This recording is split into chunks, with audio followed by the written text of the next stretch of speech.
투데이 인사이트 시간입니다. 저는 이분을 모시면 앵커님과 열띤 토론이 좀 기억이 나는데요. 그래요? 유진투자증권 허성민 애널리스트 함께하겠습니다. 어서 오세요. 안녕하세요. 열띤 토론이라기보단 좀 저도 배우고 네.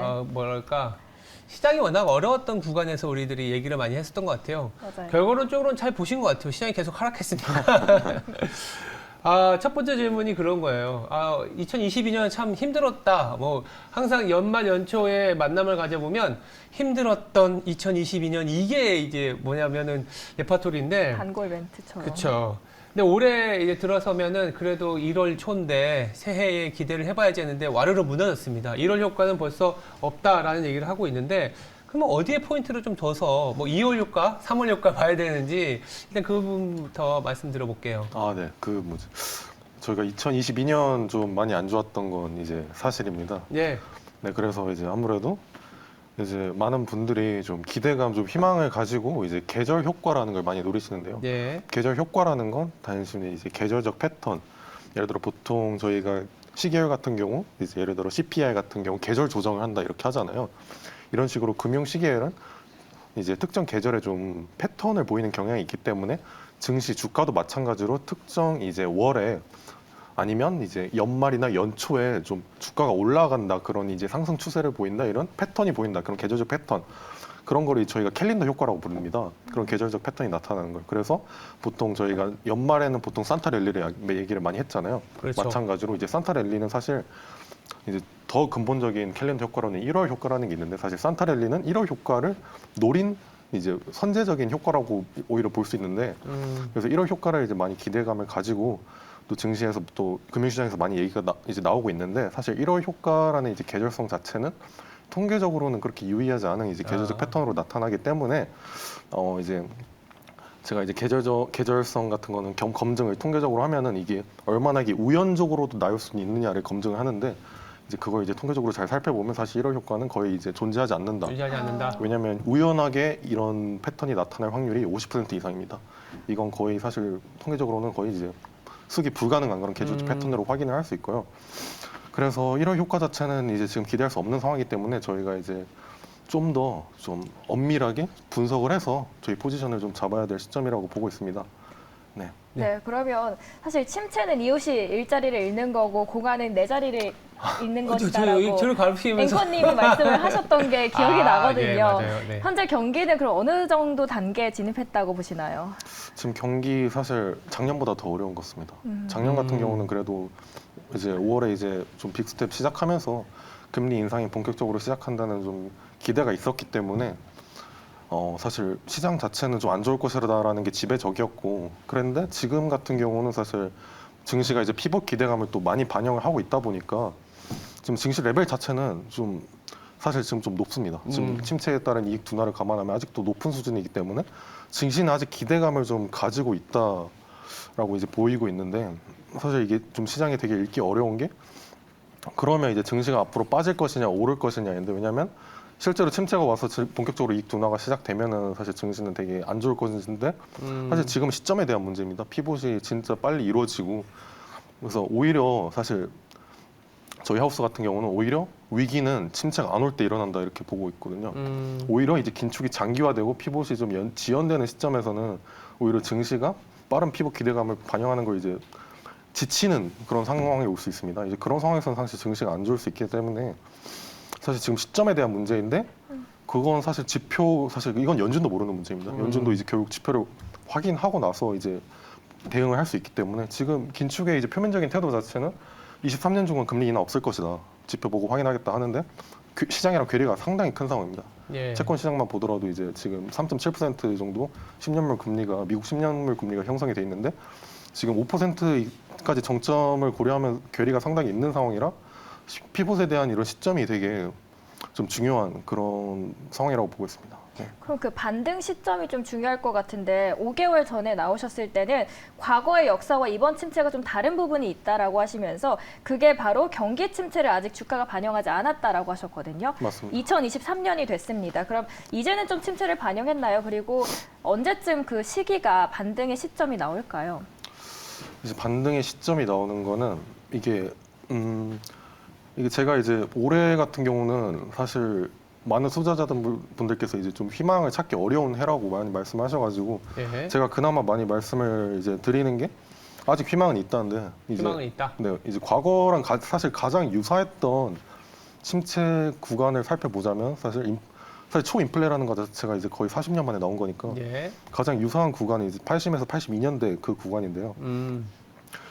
제가 이제 정량적으로 이제 시기열 주가 패턴 자체를만 이제 비교해서 봤을 때는 네. 지금이 80에서 82년대랑 정량적으로 가장 유사합니다. 단순히 이제 뭐 패턴을 그려서 비교했다 이런 게 아니라 실제로 정량적으로 가장 유사한 패턴을 그리면서 움직이고 있는 상황입니다. 그래가지고 만약에 이러한 패턴이 만약에 진짜 지속이 된다면 만약 이것만으로 이제 마켓 타이밍을 좀 시점을 정확히 잡을 수는 없겠지만 저희가 가질 수 있는 기대감이 만약에 정말 과거 초인플레 국면에서의 긴축 구간 그리고 긴축이 끝나고 완화되는 시점 그리고 인플레가 완화되는 걸 시장이 확인하면서 금리가 그 장기 금리가 본격적으로 빠지기 시작했던 시점 그 피봇이죠. 네. 그 시점에서 반등이 일어나는 걸 이제 저희가 시점을 대충 잡아보면은 네.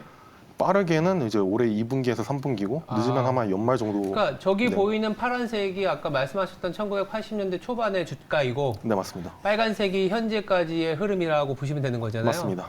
네. 왜냐하면 80년대 초반이 이 70년대 후반에 볼커 전 연준 의장이 강력한 긴축을 통해서 인플레이션을 잡는 구간이었고 미국은 더블딥이 나오면서 시장이 상당히 안 좋아지는 구간이었는데 그때 1980년대. 예. 그럼 아까 차트 한번 잠깐 볼까요? 왜냐하면 희망적인 차트이기 때문에. 네, 저도 이제 꼭 보여드리고 싶었습니다. 네. 가리셔가지고 갑자기. 네. 왜냐하면 80년대 초반 저도 잘 보는 차트예요. 왜냐하면 차트를 보여주세요. 차트를 보여주세요. 그렇죠. 화면이 차트를 보여주셔야 이제 네. 저희가 또 희망을 갖죠. 앞에 변동성은 좀 있긴 하겠지만 2분기부터는 강력하게 올라갈 수 있다.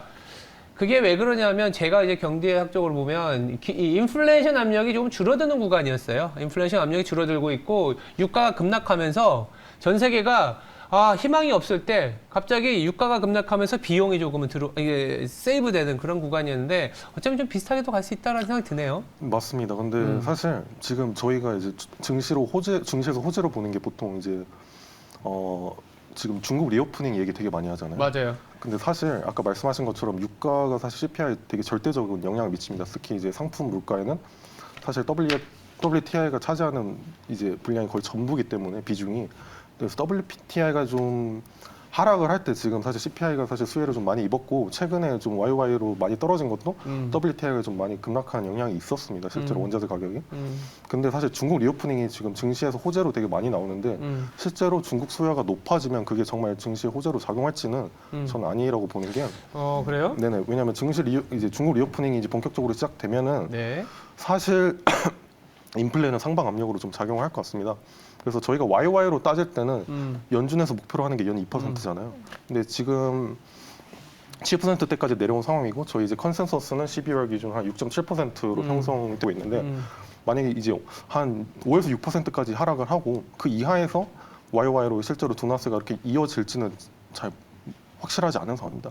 그게 시장에서의 회의론적인 시각이긴 해요. 뭐냐면은 중국이 리오프닝 하면은 수요가 더 생기고 유가를 더 수입하면서 물가를 더 압력을 강하게 제기하는 거 아니냐. 근데 중국은 이미 우랄류를 다 받아들이고 있었어요.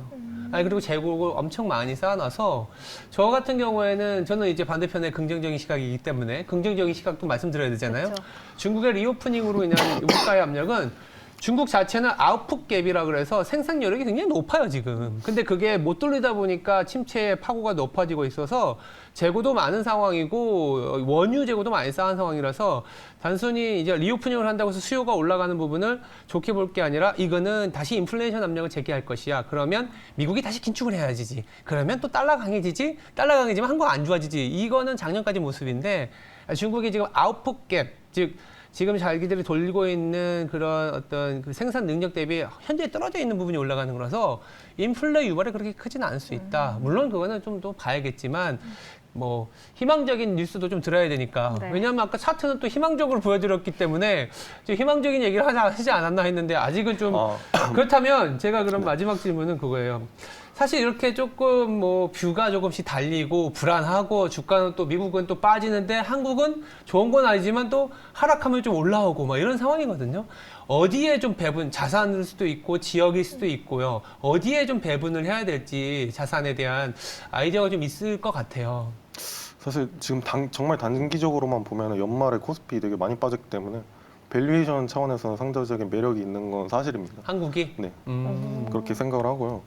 중기적으로 봐도 사실 미국 자산 수요가 좀 낮아질 것 같다는 생각은 드는 게 이제 제가 이제 증시가 좀 안 좋을 것 같다. 그리고 인플레가 상반기까지는 이제 둔화세가 점차 그러니까 정확히는 덜 빠질 것 같다는 거죠. 하락세가 둔화되는 거죠. 이런 식으로 그렇게 말씀을 드리는 게 아무래도 이제 달러 약세, 사실 달러 강세가 작년 같은 경우는 이제 사실 CPI 차원에서는 좀 수혜였죠. 네. 이제 달러 약세 일어나고 그리고 ECB 같은 경우에는 그렇게 공용을 신경 쓸 필요가 없습니다. 그리고 인플레가 상대적으로 좀 덜 빠지고 있기 때문에 미국보다 이제 긴축을 좀 강하게 할 그런 가능성이 높습니다. 그러면 이제 ECB랑 이제 BOJ 같은 경우도 주요국과 이제 미국의 이제 긴축 격차가 좀 좁혀지는 상황이기 때문에 달러 약세 추세가 좀 이어질 것으로 보이고요. 그리고 이제 아까 중국 리오프닝 같은 경우는 이제 좀 저희 의견 차이가 있지만 네. 그런 거 같은 경우는 이제 다 이제 달러 약세 그리고 중국 리오프닝 그런 거 이제 CPI 하락세를 멈출 수 있는 요인으로 작용할 수 있다. 그러면 사실 이제 금리가 제가 말씀드리고 싶은 게 사실 작년 같은 경우도 이제 금리가 되게 건건이었잖아요. 네. 올해도 금리가 건건할 가능성이 높습니다. 왜냐하면 네. 인플레가 이제 그러니까 좀 인플레 변동성이 큰 시점에서는 사실 주식과 채권이 같이 움직이는 경향이 크거든요. 네. 근데 올해도 그게 마찬가지일 가능성이 높습니다. 인플레가 둔화되는 시기더라도 사실 인플레가 높으면 채권 자체가 좋기가 되게 힘든 환경이기 때문에 그건 그렇죠. 네.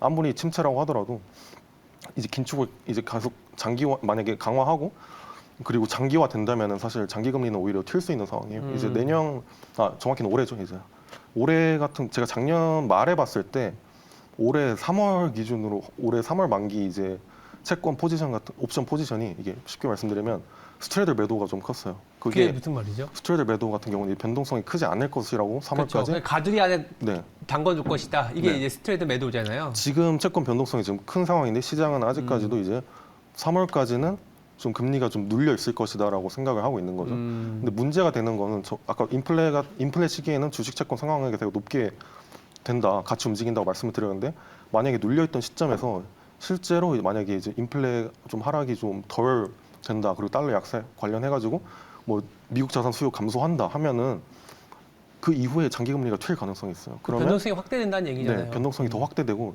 사실 여기서 장단기 금리차 고려했을 때는 장기 금리가 더 하락하기가 쉽지 않아요. 이미 역사적 저점 이하로 떨어졌기 때문에 그렇기 때문에 장기 금리가 확 튀는 상황에서 주식이 상반기에는 좋지 않을 수 있다. 리스크가 있다고 보고 있고요. 대신 기회는 주식 채권 둘 다 기회가 있는 것은 상반기 이후 아까 말씀드린 것처럼 그래서 희망적인 부분 제가 차트를 보여드린 것은 저희가 거의 이제 올해 상반기 이후 뭐 하반기에는 무조건적으로 기회를 볼 수 있을 것이다. 채권이나 주식이나. 근데 당장은 오히려 증시가 안 좋은 것이 나중에 희망이 될 수 있다. 근데 아까 말씀드린 거랑 똑같은 맥락이죠. 지금은 오히려 시점이 문제고 침체가 오히려 안 오는 것이 문제가 될 수 있다. 저희 고용 좋은 거 보통 연착륙이라고 좋게 많이 보잖아요. 근데 과연 인플레가 4에서 5% 정도로 이제 형성이 된 상황에서 고용이 계속 좋으면 그게 호재일까는 아닌 거죠, 사실. 네, 알겠습니다. 어쨌든 상반기 중으로 물가의 하락이라든지 금리의 어떤 피벗이 좀 나타나고 아니면 안 나타나더라도 주가 자체가 좀 지지부진하면 오히려 하반기에는 폭발적으로 올라갈 수도 있지 않겠나 이런 생각도 드네요. 네, 그리고 그 안전자산인 금이 최근에 고공행진하고 있고 2배까지도 더 오를 것이다라고 하고 있는데 금 가격도 사실 결국 달러와의 흐름이 결정을 할 텐데 긴축과 연관성을 좀 생각을 해본다면 어떻게 분석하시나요? 짧게 부탁드릴게요. 네, 알겠습니다.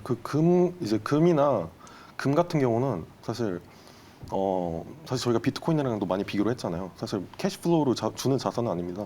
근데 대신 안전 자산이라고 불리는 이유가 상대적으로 다른 자산과의 상관관계가 낮아요. 그래서 뭐 다른 자산이 빠질 때 금이 해지 기능을 할 수 있다는 거죠.